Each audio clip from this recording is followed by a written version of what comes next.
Josh, there are two competing narratives about James Comey. One is that he is an incorruptible straight shooter. The other, as the president said, is that he is a showboat and a grandstander.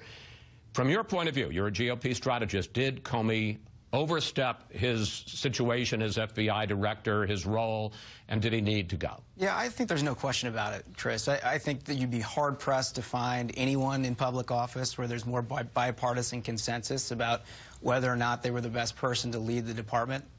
We've got everybody from Democrats across the board, ideologically. Yeah, of course, a lot of them pulled that back this week. Sure, and that sort of gives you whiplash, too. But I think that the part is, was he the best person to lead the department? And I think there was broad bipartisan consensus that he was not. And so the decision in and of itself to remove him as director of FBI, I don't think should be all that controversial. It's the timing, of course, which gives people pause, but also the rollout. And I think what's happened here is that the administration has created a lot more smoke for itself than is necessary.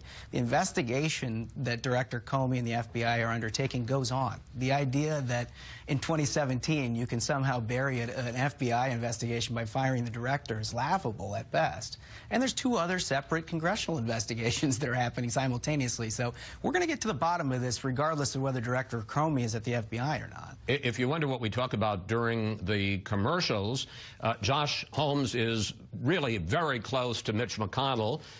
He was his chief of staff. He was the person who helped get him reelected this last time. And you said you spoke to the senator this morning. I did. He was watching Mike Lee's interview and the suggestion that Merrick Garland be the next director of the FBI. And I think the Senate Majority Leader thinks that's a fantastic idea. It's somebody who obviously Democrats have significant trust and respect for. They've articulated that over the last year, and someone who could do the job impartially. And I think he's going to be prepared to make that suggestion. To the president? Yes. So that's his choice. Mitch McConnell, the Senate Majority Leader's choice for the replacement is Judge Merrick Garland? He certainly thinks that he would be qualified, and he certainly thinks that he would be somebody that he could support. That's the kind of thing that happens here during the commercials.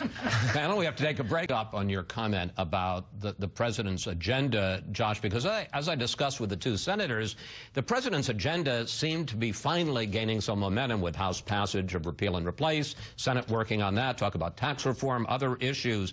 How much concern is there in Republican ranks that the continuing furor over this, and more importantly, the disarray inside the White House, the impact it may have on the president's agenda? And is there concern in Republican ranks that about him possibly being a drag on the party in the 2018 midterms?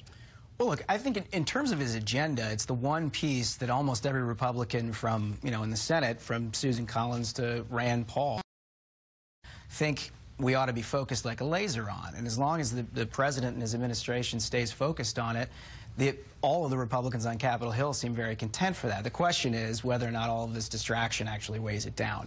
And there's no question in my mind that it does. I mean, every president hands members of its own party in Congress a knapsack. The question is how many rocks you put in it and how much they have to haul around. And there's been an awful lot of rocks in the first 120 days loaded into that knapsack. And so, I think that they're still making progress on health care reform, repeal and replace, and the tax reform proposals.